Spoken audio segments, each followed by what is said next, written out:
എല്ലാവർക്കും focus star P S സിയിലേക്ക് സ്വാഗതം. ഒക്ടോബർ 22 കോമൺ എക്സാമാണ്. അതായത് ടൈപ്പിസ്റ്റ്, കോൺഫിഡൻഷ്യൽ അസിസ്റ്റൻറ്റ്, ഈ എല്ലാ എക്സാമുകൾക്കും കൂടിയിട്ടുള്ള ഒരു കോമൺ എക്സാമാണ്. അപ്പോൾ ഈ എക്സാം എഴുതുന്നതിൽ പലരും എക്സാം അറ്റൻഡ് ചെയ്യുമ്പോൾ അല്ലെങ്കിൽ കഴിഞ്ഞ എക്സാമുകൾക്ക് 40 മുതൽ 50 മാർക്ക് വരെ കിട്ടിയിട്ടുള്ള ആൾക്കാരായിരിക്കും. അതായത് ഏകദേശം നമുക്ക് ഒരു കട്ട് ഓഫിൻ്റെ അടുത്ത് വന്നിട്ട് കിട്ടാതെ പോയ ആൾക്കാരായിരിക്കും. അതിൽ മെയിനായിട്ട് വരുന്നത് എന്തുകൊണ്ടാണെന്ന് വെച്ച് കഴിഞ്ഞാൽ കൂടുതൽ മിസ്റ്റേക്സ് അല്ലെങ്കിൽ നെഗറ്റീവ് വരുന്നത് കൊണ്ട് ലിസ്റ്റിൽ നിന്ന് പുറത്താവുന്നുണ്ട്. അപ്പോൾ ഇതിൽ നമ്മളിപ്പം എക്സാം എഴുതാൻ പോകുന്നതിൽ ഏകദേശം നല്ലൊരു കട്ട് ഓഫ് വരാത്ത, ഏകദേശം ഒരു മോഡറേറ്റ് കട്ട് ഓഫ് വരുന്ന പോസ്റ്റുകളാണ് കോൺഫിഡൻഷ്യൽ അസിസ്റ്റൻ്റ് എന്ന് പറയുന്നത്. അതിന് ഡിസ്ട്രിക്ട് വൈസ് നോട്ടിഫിക്കേഷനാണ്, അതുകൊണ്ട് തന്നെ വലിയൊരു കട്ട് ഓഫ് വരില്ല. അപ്പോൾ ഈ ഒരു 40 മുതൽ 50 മാർക്ക് റേഞ്ച് കിട്ടുന്നവർക്ക് ക്രാക്ക് ചെയ്യാൻ പറ്റുന്ന ഒരു എക്സാമാണ് കോൺഫിഡൻഷ്യൽ അസിസ്റ്റൻ്റ് എന്ന് പറയുന്നത്. ആപ്ലിക്കൻസ് കുറവാണ്, അതായത് ആപ്ലിക്കേഷൻ കൊടുത്തിട്ടുള്ള ആൾക്കാരുടെ എണ്ണം കുറവാണ്. അതുകൊണ്ട് തന്നെ കട്ട് ഓഫ് വലിയൊരു കട്ട് ഓഫ് വരില്ല. പക്ഷേ നിങ്ങളുടെ ഒരു ശ്രദ്ധക്കുറവ് കൊണ്ട് ഈ ഒരു ലിസ്റ്റിലേക്ക് വരാതിരിക്കാൻ പാടില്ല. എന്താണെന്ന് വെച്ചാൽ നിങ്ങൾ കട്ട് ഓഫ് കൂടുതലായിരിക്കും, അല്ലെങ്കിൽ അങ്ങനെ വിചാരിച്ചിട്ട് കൂടുതൽ ക്വസ്റ്റ്യൻസ് അറ്റൻഡ് ചെയ്യും. അപ്പോൾ അതിൽ നെഗറ്റീവ് കൂടുതൽ വരികയും നമ്മൾ പഠിച്ചു വാങ്ങിയ മാർക്കിൽ നിന്നും നെഗറ്റീവ് മാർക്ക് പോയി കഴിഞ്ഞാൽ ചിലപ്പോൾ ഒരു പോയിന്റ് വ്യത്യാസത്തിന് എന്ത് വരാം, നമുക്ക് ആ ലിസ്റ്റിൽ നിന്ന് ഔട്ടാവാം. അപ്പോൾ ആ ഒരു സാഹചര്യം വരാതിരിക്കാൻ വേണ്ടിയിട്ട് നിങ്ങൾ എത്ര ക്വസ്റ്റ്യൻസ് അറ്റൻഡ് ചെയ്യണം, അതുപോലെ തന്നെ ഓരോ റേഞ്ചിലുള്ള ആൾക്കാരും എത്ര മാക്സിമം നെഗറ്റീവ്സ് അല്ലെങ്കിൽ എത്ര മാക്സിമം ക്വസ്റ്റ്യൻസ് തെറ്റിക്കാം എന്നുള്ളത് ആണ് പറയാൻ പോകുന്നത്. അതായത് നമുക്കറിയാം നമ്മൾ എത്രത്തോളം കറക്റ്റാണ് എന്ന് പറഞ്ഞിട്ട് മാർക്ക് ചെയ്യുന്ന ക്വസ്റ്റ്യൻസ് പോലും നമ്മളടുന്ന് തെറ്റിപ്പോവാറുണ്ട്. അത് ഒന്നില്ലെങ്കിൽ ചെറിയൊരു ശ്രദ്ധക്കുറവ്, അല്ലെങ്കിൽ നമുക്ക് ആ ഒരു സമയത്ത് തോന്നുന്ന ഉത്തരം ശരിയാണെന്ന് തോന്നിയിട്ട് മാർക്ക് ചെയ്യുന്നതായിരിക്കും. ഓക്കെ, അങ്ങനെ വരുമ്പോൾ ഇതിൽ 40 മുതൽ 50 മാർക്ക് റേഞ്ച് കിട്ടുന്ന ആൾക്കാർ മൊത്തം ക്വസ്റ്റ്യൻസും അറ്റൻഡ് ചെയ്യണോ? അതായത് ഇപ്പോൾ 100 ക്വസ്റ്റ്യൻസ് അറ്റൻഡ് ചെയ്താൽ, ഒരു എക്സാമ്പിൾ പറയാണ്, 50 ക്വസ്റ്റ്യൻസ് ശരിയായി എന്ന് വിചാരിക്കാം. അപ്പോൾ 50 ക്വസ്റ്റ്യൻസ് തെറ്റിപ്പോയി കഴിഞ്ഞാൽ എത്ര മാർക്ക് കിട്ടുമെന്ന് വെച്ച് കഴിഞ്ഞാൽ, അതിൽ 50 മാർക്ക് എന്ന് പറയുമ്പോൾ നമുക്ക് അതായത് 3 ക്വസ്റ്റ്യൻസ് തെറ്റിയാൽ അതിൽ 1 മാർക്കാണ് പോവുക. 3 ക്വസ്റ്റ്യൻസ് തെറ്റിയാൽ 1 മാർക്കാണ് പോവുക. അപ്പോൾ ഈ 50 മാർക്കിൽ നിന്ന് ഇത്രയും മാർക്ക് കുറഞ്ഞു പോകും. ഓക്കെ, അതായത് 30 ക്വസ്റ്റ്യൻസ് തെറ്റിച്ച് കഴിഞ്ഞാൽ അവിടെ 10 മാർക്ക് കുറയും. ഓക്കെ, ഏകദേശം ഒരു 15-16 മാർക്കോളം കുറയും.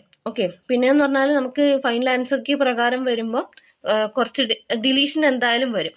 അപ്പോൾ നിങ്ങൾക്ക്, അതായത് നിങ്ങൾ ഇത്രയും 40 അല്ലെങ്കിൽ 50 മാർക്ക് വാങ്ങാൻ വേണ്ടിയിട്ട് എത്രത്തോളം കഷ്ടപ്പെട്ടിട്ടുണ്ടെന്നുള്ളത് നിങ്ങൾക്ക് മാത്രമേ അറിയുള്ളൂ.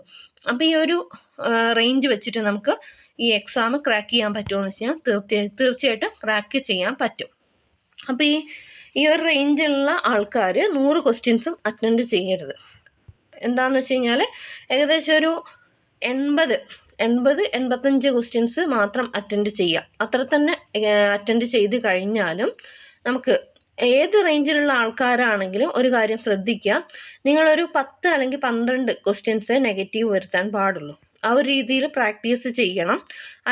അതായത് 12 ക്വസ്റ്റ്യൻസ് തെറ്റിയാൽ തന്നെ 4 മാർക്കാണ് അവിടെ കുറയുന്നത്. ഓക്കെ, അപ്പം 4 മാർക്ക് കുറഞ്ഞ് കഴിഞ്ഞാൽ തന്നെ അതൊരു വലിയ ഡിഫറൻസ് വരും. അതായത് നമുക്ക് ഈ റാങ്ക് ലിസ്റ്റിൽ വരുമ്പോൾ പോയിന്റ് മാർക്കിനാണ് റാങ്കുകൾ മാറുന്നത്. അത് നിങ്ങൾക്ക് നോക്കിക്കഴിഞ്ഞാൽ മനസ്സിലാവും.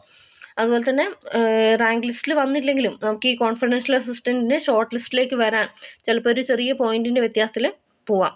അതുകൊണ്ട് എന്ത് ചെയ്യാന്ന് വെച്ച് കഴിഞ്ഞാൽ ഒരു 80 ക്വസ്റ്റ്യൻസ്, 80-85 അത്ര ആ ഒരു റേഞ്ചിൽ ക്വസ്റ്റ്യൻസ് അറ്റൻഡ് ചെയ്യുക. ഞാൻ ഈ പറയുന്ന കാര്യങ്ങൾ കറക്റ്റായിട്ട് വരണം എന്നില്ല. നമുക്ക് ആ എക്സാമിൻ്റെ ടഫ്നെസ്, അതുപോലെ തന്നെ ക്വസ്റ്റ്യൻസ് വരുന്ന രീതി, ഇതൊക്കെ അനുസരിച്ചിരിക്കും. എങ്കിലും നമുക്കൊരു 80 ക്വസ്റ്റ്യൻസ് അറ്റൻഡ് ചെയ്ത് കഴിഞ്ഞാൽ അതിലൊരു 12 ക്വസ്റ്റ്യൻസ് തെറ്റിപ്പോയാലും അപ്പം 4 മാർക്ക് കുറഞ്ഞില്ല. 12-ഉം 4 മാർക്കും കുറഞ്ഞു കഴിഞ്ഞാൽ എത്ര? 16 മാർക്ക് കുറഞ്ഞു. 16 മാർക്ക് 80-ന്ന് 16 പോയി കഴിഞ്ഞാൽ എത്ര മാർക്ക് കിട്ടും? 64, ഒരു 60 എബോവ് മാർക്ക് നമുക്ക് വാങ്ങാൻ പറ്റും. ഓക്കെ, 80 ക്വസ്റ്റ്യൻസിൽ ഒരു 10-12 നെഗറ്റീവ് വരുത്തിയാൽ തന്നെ 60 എബോവ് മാർക്ക് വാങ്ങാൻ പറ്റും. ആ ഒരു മാർക്ക് റേഞ്ച് ഏകദേശം മതി. എന്താണെന്ന് വെച്ചാൽ ഡിസ്ട്രിക്ട് വൈസ് നോട്ടിഫിക്കേഷനാണ്, കൂടുതൽ ആപ്ലിക്കൻസ് ഇല്ല. പിന്നെ അതുപോലെ ഇത് ക്വാളിഫിക്കേഷൻ എക്സാം മാത്രമാണ് കോൺഫിഡൻഷ്യൽ അസിസ്റ്റൻറ്റിൻ്റെ കാര്യത്തിൽ. പിന്നെയെന്ന് പറഞ്ഞാൽ നിങ്ങൾ ഈ ഒരു കോൺഫിഡൻസോട് കൂടിയിട്ട് ചെയ്ത് കഴിഞ്ഞാൽ അതിനേക്കാൾ ഒരു 60 എബോ അല്ലെങ്കിൽ 65 എബോ ഒക്കെ വാങ്ങിക്കഴിഞ്ഞാലും ബാക്കിയുള്ള ലിസ്റ്റുകളിൽ ടൈപ്പിസ്റ്റ് പോസ്റ്റുകളുടെ ലിസ്റ്റിൽ വരാൻ സാധ്യതയുണ്ട്. ഓക്കെ, അപ്പം മെയിനായിട്ടും ഇതിന് ഫോക്കസ് ചെയ്യുന്നവരാണെങ്കിൽ, അതായത് ഡിക്റ്റേഷൻ ടെസ്റ്റ് പാസ്സായി ഇൻ്റർവ്യൂ പാസ്സാവാൻ ധൈര്യമുള്ളവർ, അതായത് അത് കിട്ടും എന്ന് ഉറപ്പുള്ളവർ OMR എക്സാം വെറുതെ തെറ്റിച്ച് നെഗറ്റീവ് വരുത്തിയിട്ട്, കൂടുതൽ നെഗറ്റീവ് വരുത്തിയിട്ട് ആ ലിസ്റ്റിൽ നിന്ന് പുറത്താവാൻ വേണ്ടിയിട്ട് നോക്കരുത്. ഓക്കെ, അല്ല ഇതിപ്പോൾ ഒരു 60 മാർക്കൊക്കെ നമുക്ക് കിട്ടുന്നുണ്ട് എന്നുണ്ടെങ്കിൽ നമുക്കൊരു 90 ക്വസ്റ്റ്യൻസ് വരെ അറ്റൻഡ് ചെയ്യാം. 90 ക്വസ്റ്റ്യൻസ് വരെ അറ്റൻഡ് ചെയ്യാം. പിന്നെയെന്ന് പറഞ്ഞാൽ ഞാൻ കഴിഞ്ഞ ദിവസം വീഡിയോ ഇട്ടിട്ടുണ്ടായിരുന്നു, നെഗറ്റീവ് മാർക്ക് എങ്ങനെയാണ് കുറയ്ക്കേണ്ടതെന്ന് പറഞ്ഞിട്ട് വീഡിയോ ഇട്ടിട്ടുണ്ടായിരുന്നു. അതിൽ ഡീറ്റെയിൽഡ് ആയിട്ട് എങ്ങനെയാണ് നമ്മൾ നെഗറ്റീവ് കുറയ്ക്കുന്നതെന്നുള്ളത് ഡീറ്റെയിൽഡ് ആയിട്ട് പറഞ്ഞിട്ടുണ്ട്. ഓക്കെ, മാക്സിമം നിങ്ങൾക്ക് തീരെ അറിയാത്ത ക്വസ്റ്റ്യൻസ് ഒഴിവാക്കുക. കോൺഫിഡൻസ് ഉള്ള ഭാഗങ്ങൾ ആദ്യം നോക്കുക. കോൺഫിഡൻസ് ഉള്ള ഭാഗങ്ങളിൽ തന്നെ ഓവർ കോൺഫിഡൻസ് വേണ്ട. കറക്റ്റായിട്ട് എന്താ വെച്ചാൽ മൈൻഡ് ഫ്രീ ആയിട്ട് പോവുക, അറ്റൻഡ് ചെയ്യുക. മാക്സിമം ക്വസ്റ്റ്യൻസ് തെറ്റിക്കാതെ നിങ്ങൾക്ക് കിട്ടുന്ന മാർക്ക് മാക്സിമം എടുക്കുക. പിന്നെ ഇനിയുള്ള ദിവസങ്ങളിൽ കൂടുതൽ കാര്യങ്ങൾ പുതിയത് പഠിക്കാതെ പഴയത് തന്നെ നന്നായിട്ട് റിവൈസ് ചെയ്ത് വെക്കുക. ഓക്കെ, റിവൈസ് ചെയ്ത് അതൊന്ന് ഉറപ്പിക്കുക. പിന്നെ GK പാർട്സ് പഠിക്കാൻ ബുദ്ധിമുട്ടുള്ളവരാണ്, കറണ്ട് അഫയേഴ്സ് പഠിക്കാൻ ബുദ്ധിമുട്ടുള്ളവരാണെന്നുണ്ടെങ്കിൽ ആ ഭാഗം നിങ്ങൾക്ക് പറ്റുന്നത് പോലെ ചെയ്യുക. അഥവാ പറ്റുന്നില്ല എന്നുണ്ടെങ്കിൽ, ടെൻഷൻ ആവുകയാണെന്നുണ്ടെങ്കിൽ ഒഴിവാക്കുക. 10 മാർക്കാണ് അതിൽ വരുന്നത്. ബാക്കിയുള്ള പോർഷൻസ് നന്നായിട്ട് നോക്കുക. പിന്നെ ഇംഗ്ലീഷ് ഗ്രാമർ നന്നായിട്ട് നോക്കുക. അതിൽ ചിലർക്ക് പറ്റുന്ന ഒരു പ്രശ്നം എന്ന് വെച്ച് കഴിഞ്ഞാൽ ലാസ്റ്റ് മിനിറ്റിൽ എല്ലാം കൂടി റിവൈസ് ചെയ്യുമ്പോൾ മിക്സ് ആവാൻ സാധ്യതയുണ്ട്. Reported speech, active and passive voice, question tag, ഇത് മൂന്നുമാണ് എന്താണെന്ന് വെച്ചാൽ തെറ്റിപ്പോകാൻ സാധ്യതയുള്ളത്. അതുകൊണ്ട് തന്നെ അത് ഈ ക്വസ്റ്റ്യൻ ഇടുന്ന ആൾക്കാർക്ക് അറിയാം. അതുകൊണ്ട് തന്നെ പാസീവ് വോയിസും റിപ്പോർട്ടഡ് സ്പീച്ചും ഒക്കെ എന്ത് ചെയ്യും, മിക്സഡ് ആയിട്ട് തരും. അത് സെപ്പറേറ്റ് ആയിട്ട് നിങ്ങൾ മനസ്സിലാക്കി വെക്കുക. അതിൻ്റെ റൂളും കാര്യങ്ങളും കറക്റ്റായിട്ട് മനസ്സിലാക്കി വെക്കുക. ഓക്കെ, ഓപ്ഷൻസ് കാണുമ്പോൾ കൺഫ്യൂഷൻ ആവരുത്.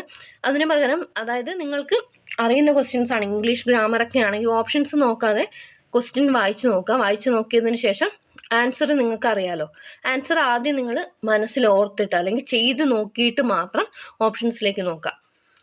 എന്താണെന്ന് വെച്ച് കഴിഞ്ഞാൽ അതിൽ ഞാൻ പറഞ്ഞല്ലോ, ഈ റിപ്പോർട്ടഡ് സ്പീച്ചും പിന്നെ പാസീവ് വോയിസും ക്വസ്റ്റ്യൻ ടാഗും ഒക്കെ ഓരോരോ റൂളാണ്. പക്ഷെ അത് എല്ലാം കൂടി മിക്സായി പോകും. ലാസ്റ്റ് ആകുമ്പോഴത്തേക്ക് മിക്സായി പോകും. വിക്ക് പകരം അസ്സാവും. അതുപോലെ പ്രൊനൗൺസ് അങ്ങോട്ടും ഇങ്ങോട്ടും മാറിപ്പോവും. അതുപോലെ ചിലപ്പോൾ പാസീവ് വോയിസിൽ പാസ്റ്റ് ടെൻസ് ആക്കേണ്ടി വരില്ല, ചിലതിൽ പാസ്റ്റ് ടെൻസ് ആക്കേണ്ടി വരും. അങ്ങനെയുള്ള കുറച്ച് കാര്യങ്ങളുണ്ട്. പിന്നെ ഇംഗ്ലീഷ് ഗ്രാമറും നന്നായിട്ട് നോക്കുക. ഇംഗ്ലീഷും മലയാളം നന്നായി നോക്കിയാൽ തന്നെ 40 മാർക്കിൽ 35 മാർക്ക് വരെ നിങ്ങൾക്ക് സ്കോർ ചെയ്യാം. 40 മാർക്ക് വരെ സ്കോർ ചെയ്യാം. അതായത് നല്ല രീതിയിൽ പഠിച്ചു കഴിഞ്ഞാൽ, അല്ലെങ്കിൽ വൊക്കാബുലറി അത്രയും സ്ട്രോങ് ആണെങ്കിൽ നമുക്ക് ആ ഫുൾ മാർക്കും വാങ്ങാൻ പറ്റും. പിന്നെ കമ്പ്യൂട്ടർ വേർഡ് പ്രോസസ്സിംഗ്, ടൈപ്പ് റൈറ്റിങ്ങിൽ 10 മാർക്ക് സിമ്പിളായിട്ട് വാങ്ങാം. എന്തുകൊണ്ടാണെന്ന് വെച്ചാൽ റിപ്പീറ്റഡ് ആയിട്ട് വരുന്ന ക്വസ്റ്റ്യൻസ് ആണ് വരുന്നത്. അതിൽ പിന്നെ ഒരു കാര്യം ശ്രദ്ധിക്കുക, നിങ്ങൾ ഓപ്ഷൻസ് മാർക്ക് ചെയ്യുമ്പോൾ നന്നായി നോക്കിയിട്ട് മാത്രം മാർക്ക് ചെയ്യുക. അതായത് അതിൽ സ്റ്റേറ്റ്മെൻറ്റ് ക്വസ്റ്റ്യൻസ് ആണെങ്കിൽ 1, 2, 3, 4 എന്നിട്ട് അതിൽ ആദ്യം തന്നിട്ടുണ്ടാവും. ഓപ്ഷൻസിൽ ചിലപ്പോൾ അതേ ഓർഡറിലായിരിക്കില്ല വരുന്നത്, ഓർഡർ തെറ്റിച്ചിട്ടായിരിക്കും കൊടുത്തിട്ടുണ്ടാവുക. അപ്പോൾ സമാധാനത്തോടു കൂടിയിട്ട് എന്ത് ചെയ്യാം, അതൊന്ന് നോക്കിയിട്ട് മാർക്ക് ചെയ്യാം. അതുപോലെ തന്നെ ചിലർ OMR ഷീറ്റ് പൂരിപ്പിക്കുമ്പോൾ കുറേ സമയം എടുത്തിട്ട് ചെയ്യുന്നുണ്ട്. അതായത് അതിൽ മുഴുവനായിട്ട് അതായത് ആ കോളം മുഴുവനായിട്ട് വന്നു കഴിഞ്ഞാൽ മാത്രമേ നമുക്ക് മാർക്ക് വീഴുള്ളൂ എന്നുള്ള ആ ഒരു ചിന്താഗതിയിൽ ഭംഗിയിൽ കറുപ്പിക്കാൻ നിൽക്കും. അപ്പോൾ എന്ത് ചെയ്യും, കുറേ ടൈം അവിടെ വേസ്റ്റാവും. അങ്ങനെ നിങ്ങൾ വേസ്റ്റാക്കേണ്ട കാര്യമില്ല. OMR എങ്ങനെയാണ് ഫില്ല് ചെയ്യേണ്ടതെന്ന് വെച്ച് കഴിഞ്ഞാൽ ആ ബോർഡർ ആദ്യം റൗണ്ട് ചെയ്തതിന് ശേഷം ഉള്ളിലേക്ക് കറുപ്പിക്കുക. അങ്ങനെയാകുമ്പോൾ എന്താവും, ഫുള്ളായിട്ട് ഫില്ലാവും. പിന്നെ നടുക്ക് ഭാഗം മാക്സിമം നന്നായിട്ട് കറുപ്പിക്കാൻ വേണ്ടിയിട്ട് ശ്രമിക്കുക. ഷീറ്റ് കീറിപ്പോവാതെ നോക്കുക. ഇപ്പോൾ പണ്ടത്തെ പോലെ OMR ഷീറ്റ് നല്ല കട്ടിയുള്ള പേപ്പറല്ല, സാധാ ഒരു അത്ര കട്ടിയില്ലാത്തൊരു പേപ്പറാണ് വരുന്നത്. അതുകൊണ്ട് കൂടുതലായിട്ട് ഇതാക്കിയിട്ട് കീറിപ്പോവാതിരിക്കാൻ വേണ്ടിയിട്ട് ശ്രദ്ധിക്കുക. ഓക്കെ, പിന്നെ ആ ഔട്ട്ലൈനിന്ന് പുറത്തേക്ക് പോകാൻ പാടില്ല, അധികം പുറത്തേക്ക് പോകാൻ പാടില്ല. ആ ഒരു രീതിയിലാണ് OMR കറുപ്പിക്കേണ്ടത്.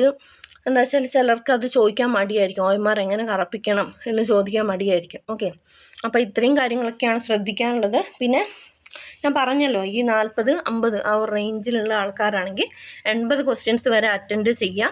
പിന്നെ ഏത് റേഞ്ച് ആണെങ്കിലും നിങ്ങളൊരു 12 മാർക്ക് വരെ മാക്സിമം നെഗറ്റീവ് വരുത്താൻ പാടുള്ളൂ. എന്താ വെച്ചാൽ 12 മാർക്ക് വന്നാൽ തന്നെ 4 മാർക്ക് അവിടെ കട്ടാവും. ഓക്കെ, പിന്നെ കുറച്ചുകൂടി മാർക്ക് കിട്ടുന്നവരാണെങ്കിൽ 60-65 ആ ഒരു റേഞ്ച് കിട്ടുന്നതാണെങ്കിൽ 90-95 ക്വസ്റ്റ്യൻസ് വരെ നിങ്ങൾക്ക് അറ്റൻഡ് ചെയ്യാം.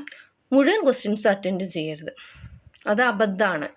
എന്താണെന്ന് വെച്ചാൽ എത്രയൊക്കെ എളുപ്പമുള്ള എക്സാം ആണെങ്കിലും അതിൽ നമുക്ക് അത്രയും എളുപ്പമുള്ള ക്വസ്റ്റ്യൻസ് കിട്ടില്ല. തീരെ അറിയാത്ത ക്വസ്റ്റ്യൻസ് എന്തായാലും ഉണ്ടാവും. അപ്പോൾ അത് മാക്സിമം ഒഴിവാക്കാം. എന്തുകൊണ്ടാണെന്ന് വെച്ചാൽ മാർക്ക് വാങ്ങുന്ന ആൾക്കാർ ഇപ്പോൾ ഉണ്ട്, നന്നായിട്ട് പഠിച്ച് മാർക്ക് വാങ്ങുന്നവരുണ്ട്. പിന്നെ നിങ്ങൾക്ക് കോൺഫിഡൻസ് ഉള്ള ക്വസ്റ്റ്യൻസ് ആണെങ്കിൽ 95 100 ക്വസ്റ്റ്യൻസും എന്ത് ചെയ്യാം, മാർക്ക് ചെയ്യാനും കുഴപ്പമില്ല. ഓക്കെ, അപ്പോൾ ഇതൊക്കെയാണ് പറയാനുള്ളത്. മനസ്സിലായെന്ന് വിചാരിക്കുകയാണ്. എല്ലാവരും മാക്സിമം റിവൈസ് ചെയ്യുക. ഇനി കൂടുതൽ പുതിയ കാര്യങ്ങൾ പഠിക്കാതെ ഇപ്പോൾ നിങ്ങൾക്ക് അറിയുന്ന പാർട്ട് അല്ലെങ്കിൽ പഠിച്ചിട്ടുള്ള പാർട്ട് കൂടുതൽ റിവൈസ് ചെയ്യുക. ഡെയിലി ഓരോ ക്വസ്റ്റ്യൻ പേപ്പർ വർക്കൗട്ട് ചെയ്യുക. ഓക്കെ, വർക്കൗട്ട് ചെയ്യുമ്പോൾ നിങ്ങൾക്ക് OMR അതായത് എവിടെ നിന്നെങ്കിലുമൊക്കെ എടുത്തിട്ട് അല്ലെങ്കിൽ നെറ്റിൽ നിന്നൊക്കെ നമുക്ക് ഡൗൺലോഡ് ചെയ്യാൻ കിട്ടും. അപ്പോൾ അതൊന്ന് ഫോട്ടോസ്റ്റാറ്റ് എടുത്തിട്ട് അതൊന്ന് മാർക്ക് ചെയ്ത് പഠിച്ചു കഴിഞ്ഞാൽ OMR മാർക്ക് ചെയ്യുന്ന ആ ഒരു പ്രശ്നവും ഒഴിവാക്കി കിട്ടും. Okay, thanks for watching. Have A nice day.